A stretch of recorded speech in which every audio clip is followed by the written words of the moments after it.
À la clôture de la première session du séminaire gouvernemental, le président de la République togolaise, Faure Sozimana Singbe, a demandé aux députés, l'accélération de la mise en œuvre de la feuille de route gouvernementale.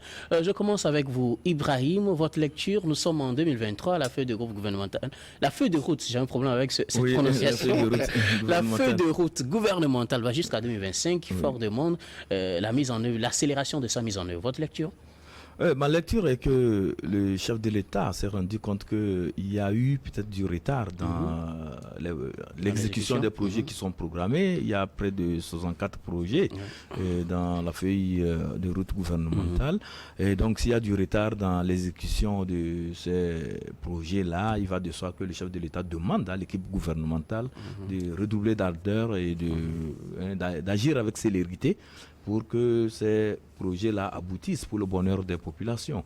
Et aussi, en tant que chef de l'État, il lui revenait de donner aussi la conduite à tenir. Donc, s'il se montre laxiste, il va de soi que le gouvernement aussi se montre laxiste et les projets ne verront pas le jour à l'horizon 2025 et voilà, cela va pénaliser les populations. Et lui-même, il a reconnu par rapport aux enjeux mondiaux et par rapport aux problèmes auxquels nous sommes confrontés. Il y a le problème des changements climatiques, il y a le problème de l'insécurité alimentaire, il y a beaucoup de choses qui se profilent à l'horizon. Donc il va de soi que le gouvernement puisse se mettre vraiment en action pour que le pays ne soit pas à la merci de certaines situations fâcheuses qui peuvent survenir. Donc moi je dis qu'en tant que chef de l'État, il met en même temps... Il est dans son rôle. Il est dans son rôle, bien évidemment. Il met l'équipe gouvernementale devant ses responsabilités. Vous devez agir. Et il a encore précisé au plus vite. Parce que voilà, parce qu'il y a beaucoup de choses qui se profilent à l'horizon et il doit aussi donner la conduite à tenir. Mais je voulais aussi en même temps aborder sa vision, dire que c'est parce qu'il a une vision. Sa vision, c'est de faire en sorte que le Togo retrouve une certaine modernité, c'est de faire en sorte que les citoyens togolais aussi puissent avoir les services sociaux de base. Et c'est sur en tout cas autour de cette vision qu'est élaborée la feuille de route 2025, la feuille de route gouvernementale, et qui, comme vous voyez, il y a un certain nombre de projets qui concernent le digital. Donc il faut démocratiser en tout cas l'Internet, faire en sorte que toutes les contrées soient desservies. Il faut voir le côté de l'eau potable. Donc il faut tout faire pour que les citoyens partout où ils soient aient accès à l'eau potable. Il faut aller du côté de l'énergie, donc l'énergie électrique. Vous avez vu que tout récemment, avec la centrale photovoltaïque de Blita, on a estimé qu'il faille augmenter la capacité pour pouvoir desservir les zones, disons, environnantes, donc de 50 MW. Il prévoit, avec les travaux d'extension, aller jusqu'à 70 MW. Donc, il y a ce projet aussi qui est là. Donc, il faut agir au plus vite. Quand je prends un peu le côté de l'agriculture aussi, vous voyez que c'est toute une panoplie d'actions qui sont programmées pour que nous puissions faire face à tout ce qui va advenir en cas d'insécurité alimentaire, aussi constituer aussi un stock de sécurité au cas où des catastrophes et tout ça là vont arriver, puisque avec les changements climatiques ne sont pas à l'abri des catastrophes naturelles. Les cas d'inondation, les problèmes de sécheresse et tout ça là, il y a tout ça là aussi qui pointe à l'horizon. Donc il va falloir prendre un certain nombre de dispositions pour pouvoir y faire face. Et donc le chef de l'État a donné, moi, à mon avis, les consignes au gouvernement: allez-y vite, travailler, accélérer le rythme d'exécution des projets, et tout ceci pour le bien de nos populations. Samir Rossama, il faut accélérer la mise en œuvre de la feuille de route gouvernementale. Je voudrais peut-être, avant de me prononcer sur cet aspect, rappeler l'utilité d'un tel exercice, le fait de tenir des séminaires gouvernementaux à chaque moment. Parce que quand vous écoutez les commentaires des gens, que ce sont des initiatives budgétivores, ce sont des initiatives qui n'apportent rien à l'État, mais c'est faux. Ce n'est pas une création du Togo. C'est-à-dire que cet instrument de pouvoir réunir le gouvernement, et le chef de l'État à la tête et tous les experts possibles pour passer en revue la politique nationale de développement du pays est très importante. C'est-à-dire que ça n'a pas commencé au Togo. Vous voyez en France, par exemple, cela se fait depuis longtemps. Maintenant, au Togo, le gouvernement juge bon, par rapport à un certain déséquilibre de développement de nos différentes localités, de pouvoir délocaliser ce genre d'initiative-là et de permettre à ce que quelqu'un, par exemple, qui est à Kalimé, quelqu'un, par exemple, qui est à Sotoboua, quelqu'un, par exemple, qui est à Kara, qui n'a jamais vu le gouvernement en place. C'est-à-dire que c'est extraordinaire de voir ça. C'est-à-dire qu'en un seul endroit, pendant 2 jours, 3 jours, tout le gouvernement se retrouve. C'est-à-dire que c'est tout le gouvernement, avec tous les experts, tous les techniciens, le chef de l'État en personne. Est-ce que vous pouvez... Est-ce que c'est le fait de voir le chef de l'État en personne vous pouvez mesurer la joie de cela, l'impact que cela peut apporter en termes de cohésion sociale dans cette localité? Non. Au-delà, quand ces autorités se déplacent avec tous les partenaires qui accompagnent le gouvernement dans la mise en œuvre de telles politiques, mais ça fait de l'argent à gagner pour la localité. Ils vont pouvoir acheter des choses, ils vont se loger, ils vont se nourrir, ça va créer de l'emploi, les gens vont avoir de l'argent, ça va encore rehausser le niveau économique de la région et tout. De 3, quand vous voyez dans le fonctionnement de l'État, c'est-à-dire que, mis à part le conseil de ministres qui se tient chaque semaine, il n'y a pas véritablement un cadre qui permet de réunir tous les ministres à la tête, le chef de l'État, pour pouvoir faire la revue de tous les projets prioritaires du gouvernement et de voir véritablement qu'est-ce qui a été fait de telle date à telle date, quelles sont les difficultés, comment est-ce qu'on peut faire pour améliorer ce qui est déjà fait, pour plus d'impact, parce que l'objectif final, la finalité de toute action publique, c'est de pouvoir impacter la population, c'est de pouvoir améliorer les conditions de vie des populations. Donc c'est d'abord un instrument de revue et de prise de décision pour l'avenir. Donc pour moi, c'est déjà une bonne chose. Ensuite, revenons, quand vous voyez un peu le fonctionnement de nos États, nous avons un chef d'État. Il doit s'affirmer un chef. C'est-à-dire que quand tu as un gouvernement à qui tu as confié des responsabilités, qui gère des domaines spécifiques, avec des programmes spécifiques. Par rapport à la feuille de route, nous avons des axes, nous avons des projets où chaque ministère se retrouve dedans avec des projets. Le doyen a donné des exemples, je ne vais pas revenir là-dessus. Et quand vous voyez, il y en a tellement qu'on peut pas vous voyez le terme qui a été fixé pour mettre en œuvre ces initiatives, il est important qu'en tant que chef, tu regroupes toute la troupe, que tu vois un peu qu'est-ce que chacun a fait en termes d'initiative, en termes d'action, en termes d'activité de mise en œuvre. Parce qu'à la fin, c'est toi seul qu'on va juger. Parce que c'est toi qui as le mandat. Et ceux qui sont autour de toi doivent t'aider à atteindre, à faire valoir ta vision, comme il a dit, à faire valoir ta vision. Donc à la fin, il va voir, tel ministre n'est pas performant, il n'a pas produit les résultats escomptés, tel ministre, il est très efficace. Mais si je le mets à telle place, il pourra faire mieux. Donc il va évaluer ces ministres et voir c'est possible de te reconduire ou pas. Parce qu'à la fin, tu dois présenter les résultats. On ne va pas te placer quelque part où tu n'es pas capable de contribuer à la mise en œuvre de la politique du chef de l'État en termes de vision qu'il a pour le pays, en termes de vision qu'il a pour l'amélioration des conditions de vie et de travail des populations. Donc, à 2 ans de l'échéance de la feuille de route gouvernementale, il est important que ce genre d'exercice, qui constitue le premier d'ailleurs pour cette année, puisse se tenir et que le chef de l'État, en tant que chef, si on était dans le cadre de famille, c'est lui le chef de famille, qu'il voit un peu ce qui a été fait, ce qu'il doit pouvoir inculquer comme mission et comme priorité en termes de la mise en œuvre de cette feuille-là, et que les ministres s'attellent véritablement à la mise en œuvre de ces actions-là. Donc je pense que c'est une bonne chose qu'on puisse avoir de tels exercices. C'est une bonne chose encore que le chef de l'État à la fin puisse donner le mot de fin et que chacun puisse se mettre au travail véritablement. Et qu'on puisse voir les résultats escomptés, qui puissent rejaillir sur la rémunération de chaque Togolais, qui puissent rejaillir sur la condition de vie de chaque Togolais, qui puissent rejaillir sur la notoriété de notre pays au plan régional, au plan africain et au plan international. Merci beaucoup Samir Aoussa, très engagé. Je viens à vous, Prosper Agboklou. Il faut accélérer la mise en œuvre. Qu'est-ce que vous en dites? Non, vous savez, il y a eu 2 objectifs sur lesquels ce séminaire a été donc organisé, programmé.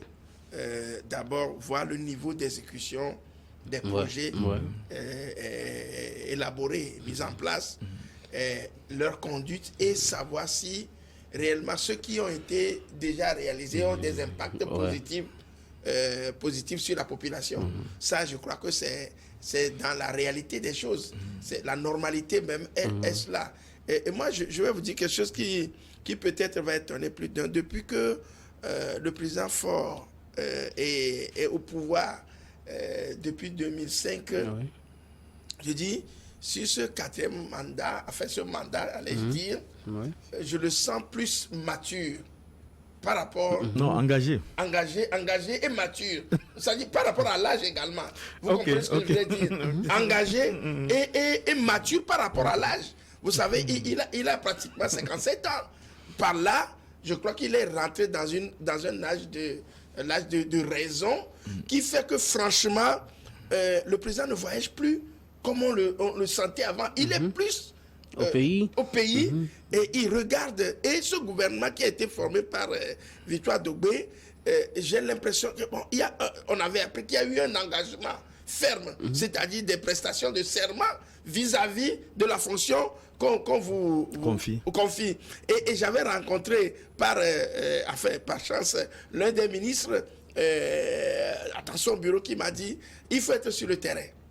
Il m'a dit qu'il faut être sur le terrain, que la semaine prochaine il n'est pas là, il sera à Dapaon. Il faut qu'il aille voir de visu, de toucher du doigt les réalités du terrain. Et c'est en cela qu'il fera ces rapports en Conseil des ministres et au séminaire gouvernemental, qu'il y a des rapports qui doivent fournir. Et ce ne sont pas les experts. On dira que bon, ce ne sont plus assis dans un bureau ovale derrière un bureau aussi grand, dans une salle ovale climatisée. On prend son téléphone, on appelle, et il faut aller sur le terrain pour voir. Alors que là-bas, on a l'argent pour les projets. Les projets sont définis et il y a les fonds qui sont, comme on appelle, affectés à ce sujet-là. Il faut comprendre, savoir qui fait. Et vous allez comprendre que c'est au sein de ce gouvernement formé que moi j'ai compris qu'il y a un certain nombre donc de, comme on appelle, de réformes où les ministres eux-mêmes ils ont pris l'engagement, par exemple, de stabiliser leur environnement. C'est-à-dire, quelqu'un peut changer son secrétaire général, l'ancien qui était là, quand il vient, il apporte un nouveau directeur de cabinet, il apporte un nouvel attaché de cabinet, il apporte et il constitue autour de lui un groupe, une équipe solide, compréhensible, qui puisse faire le travail avec lui. Donc, je crois quand même que c'est dans cette logique-là. Et comme l'a dit mes prédécesseurs tout à l'heure, le président est en droit. C'est pourquoi j'ai dit, je le sens plus mature et engagé par rapport à cela. Et c'est là où je me félicite donc du travail qu'il est en train de faire. Donc, quand on déplace ce séminaire-là vers les populations, c'est pour les toucher du doigt, voir les réalités aussi, et changer un peu plus donc de comme on appelle, d'approche, voilà, vis-à-vis de cela. Et je crois que le chef de l'État a dit, c'est sûr, qu'en faisant le bilan, il a constaté que à certains endroits, il reste encore à faire. Et comme il reste 2 ans, quelqu'un l'a dit tout à l'heure, faut-il continuer ou changer? Voilà, c'est ça. Donc, et quand vous voyez à peu près, vous allez voir quand même que il y a certains ministères qui bougent. Vous allez voir quand même, ce n'est plus un secret à personne. On le voit sur le terrain, sans faire donc des mules. Je voudrais dire tout simplement que ceux qui ne bougent pas doivent bouger maintenant. Il faut qu'ils bougent, sinon le pain de Damoclès est là. Il va falloir donc le faire. Donc pour moi, on est dans la droite ligne de la politique de développement qu'il faut. Maintenant, il faut que chacun soit sérieux de son côté pour faire le travail qui lui est demandé. Ce qui m'amène à ma prochaine question. Nous sommes en 2023. La feuille de route gouvernementale prend fin en 2025 selon les prévisions. Alors, il était question aussi de faire le bilan et de voir, comme vous venez de le dire, s'il faut continuer dans la même logique ou bien s'il faut changer de paradigme, s'il faut changer d'acteur. Je viens à vous, Ibrahim. Votre lecture de la mise en œuvre, c'est vrai, il y a plusieurs sujets. On ne peut pas citer tous les projets sur lesquels il faudrait travailler au cours de cette feuille de route. C'est les axes d'ailleurs. Alors, quelle lecture vous faites de cette mise en œuvre pour que le chef de l'État dise aujourd'hui qu'il faut l'accélérer? Oui, bon, il faut dire qu'il y a certains projets qui n'ont pas véritablement pris leur envol sur le terrain. Parce que quand on parle des infrastructures, par exemple, vous voyez, il y a des routes qui sont en souffrance actuellement. Alors que ce sont des chantiers qui sont pris en charge par la feuille de route gouvernementale. Donc il va falloir qu'on accélère les travaux pour que les délais d'exécution soient respectés. Donc ça aussi, je pense que c'est un élément qui a amené le chef de l'État à pouvoir demander à son équipe gouvernementale de vite travailler, de vite faire pour que à terme nous puissions avoir une exécution optimale des projets là prévus dans le cadre de la feuille de route gouvernementale. Au-delà de ça aussi, je pense que de par le passé, certains projets ont péché parce qu'il n'y avait pas un suivi régulier de la mise en œuvre de ces projets. Donc, il y a des projets qui étaient initiés avec des sigles autant pour moi, ronflants et tout ça là. Et à l'heure du bilan, vous voyez que c'est du pipeau. Il n'y a rien à proprement parler sur le terrain. Les objectifs qui ont été déclinés dès le départ, quand vous voyez un peu avec les indicateurs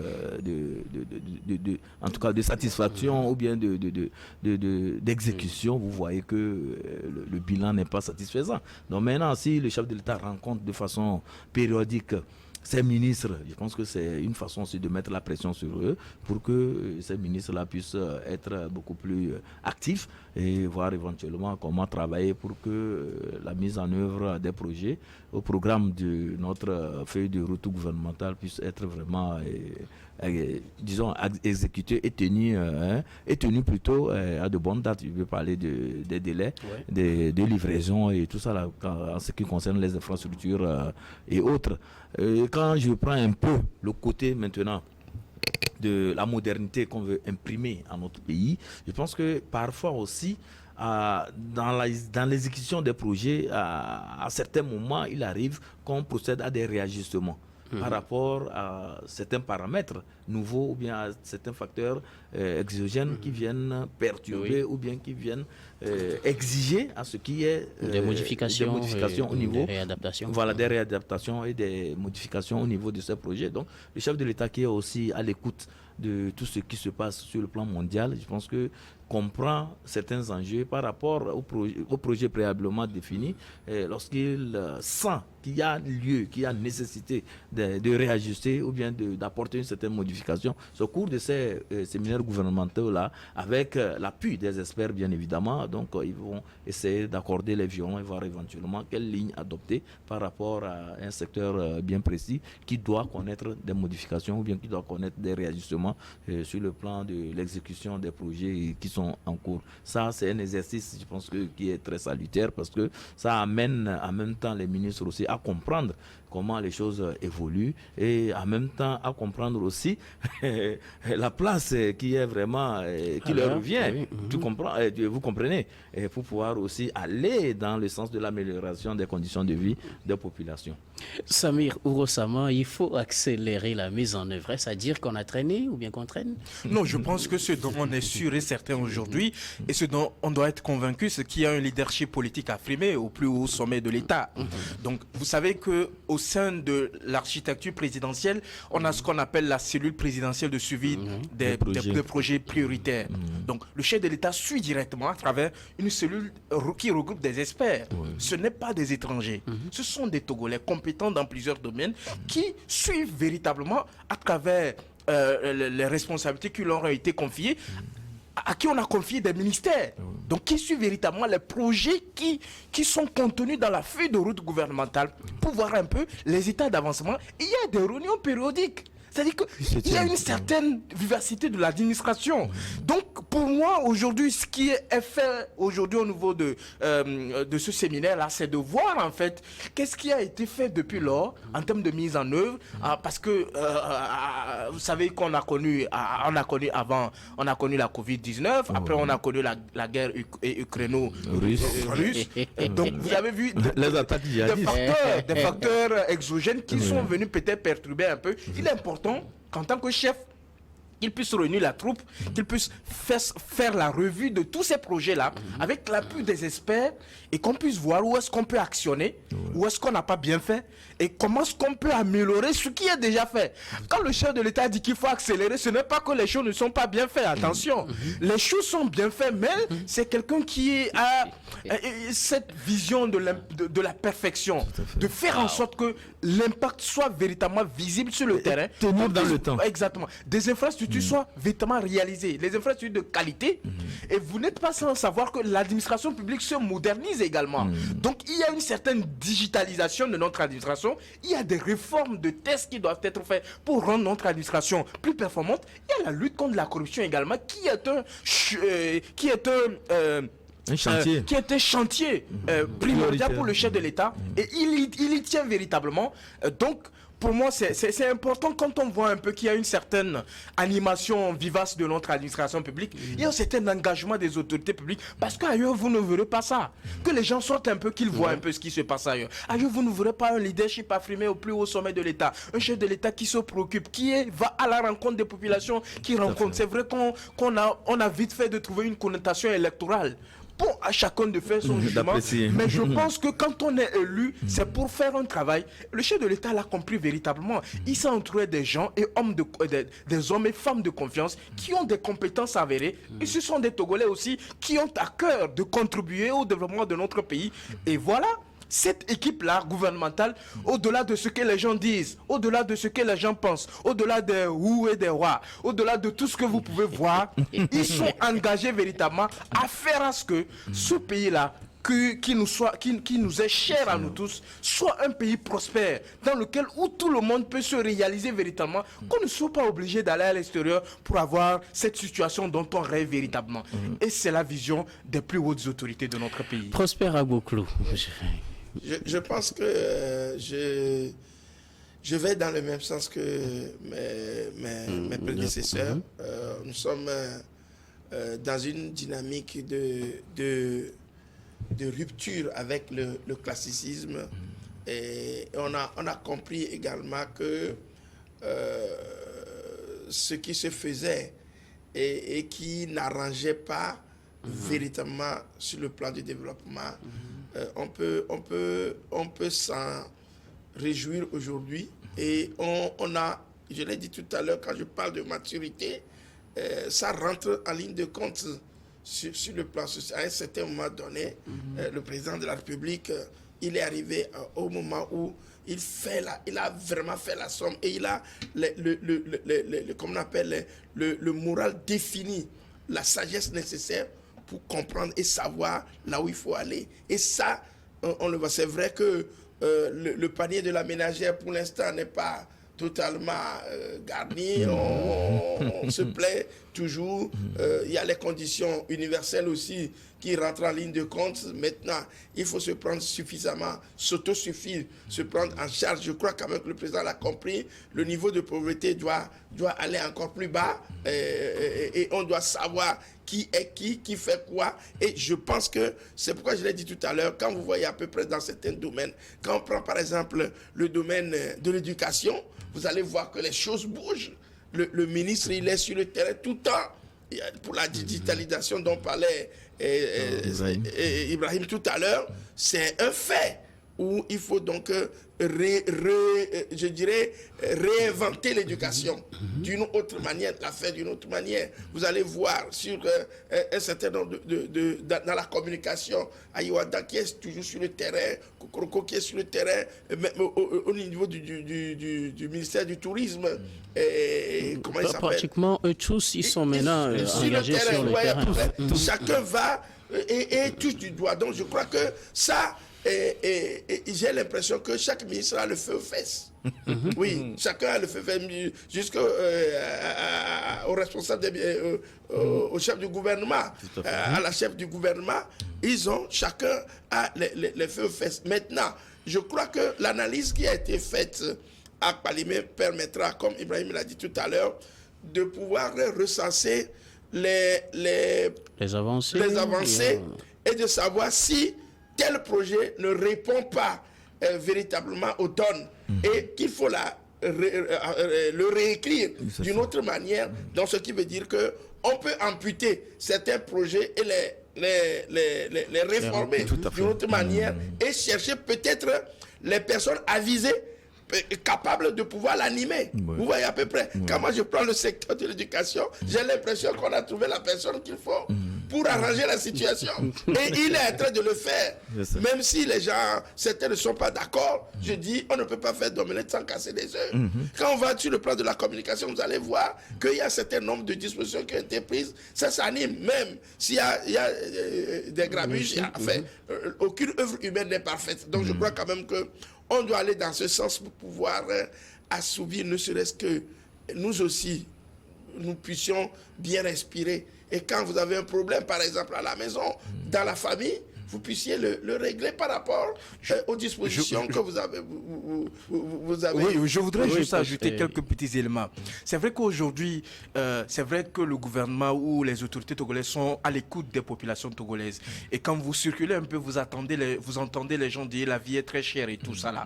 C'est vrai qu'il y a des initiatives qui sont prises. Mais il est important également, et je pense que les autorités sont à l'écoute également des populations. Il est important que des mesures soient véritablement amorcées pour permettre à ce que le niveau de vie de la population togolaise puisse connaître une certaine puisse connaître davantage une certaine amélioration. On a vu le SMIC a été revu à la hausse. Je pense que d'autres mesures sociales peuvent permettre à ce que les populations puissent se plaindre le moins possible. C'est vrai, c'est important de réaliser les infrastructures, c'est important de faire des réformes, c'est important d'actionner beaucoup de leviers, mais il est important également que le panier de la ménagère, comme il l'a dit, se ressente ces avancées-là que nous louons, que nous saluons. C'est d'ailleurs sur ça que nous on évalue. Et pour terminer, il est important que chaque Togolais, je voudrais interpeller également nos compatriotes, d'avoir l'amour de la patrie. Parce qu'aujourd'hui, quand vous n'aimez pas votre patrie, votre pays, vous voulez aller voir ailleurs, là où vous voulez aller voir, là où vous voulez aller chercher de l'argent, si eux, ils n'aimaient pas leur pays, si eux, ils ne s'engageaient pas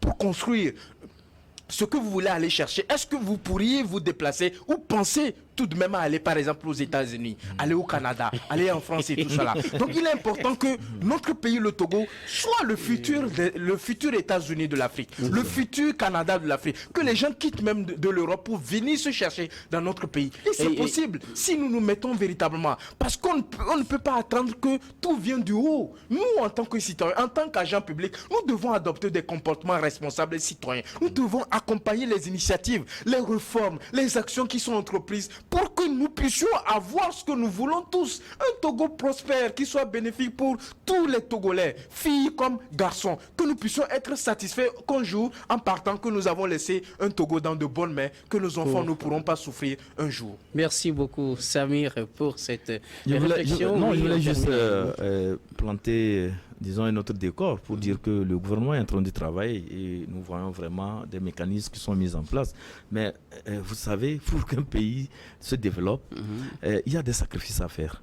Et il faut créer d'abord de la richesse. Et comment nous voulons créer la richesse dans le pays? C'est vrai que sur le plan agricole, on dit on veut faire du choses sur le plan économique, on veut faire du Togo, l'Europe, le logistique et tout ça. Là, c'est bien beau. Mais pour créer de la richesse en interne, il faut maîtriser la corruption. Et je pense que sur ce chantier, il y a beaucoup à faire. Les autorités togolaises doivent vraiment redoubler d'ardeur dans la lutte contre la corruption, faire un effort jusqu'à ce que les flux financiers qui quittent illicitement le pays ne puissent pas partir. Je voudrais revenir aussi sur un autre aspect, la solidarité. Quand on parle de la solidarité, ce n'est pas aller sur les chantiers, vérifier que c'est bien exécuté ou pas. Non, c'est pouvoir aider son voisin. C'est pouvoir aider sa communauté. C'est pouvoir prendre en charge aussi certaines situations, sans attendre que l'État ou bien le trésor public ne débloque des sous. Quand vous êtes nanti et que vous avez fait des affaires dans le pays, et Dieu vous a béni, en retour, il faut partager ça avec vos concitoyens. Quand ils sont en difficulté, essayez de voler à leur secours. N'attendez pas toujours que ce soit le gouvernement qui puisse se réunir avant de débloquer des fonds, avant d'aller. J'ai vu des gens, quand il s'est agi du terrorisme, ils sont allés volontairement dans les savanes. Ils ont prêté assistance aux déplacés et tout ça là. J'ai vu aussi des officiels de ce pays aller construire des établissements scolaires, aller financer les activités socio-éducatives. C'est ça la solidarité. Et c'est ça qui peut amener vers ce que nous appelons le développement, l'amélioration des conditions de vie des populations. Merci beaucoup Ibrahim Acha, merci à vous également Samir Ourosama et grand merci Prosper Agboklou, vous avez été nos invités au cours de ce numéro. Merci à vous également très chers téléspectateurs d'avoir été des nôtres. C'est la fin du numéro d'aujourd'hui, on se donne rendez-vous demain pour un autre numéro.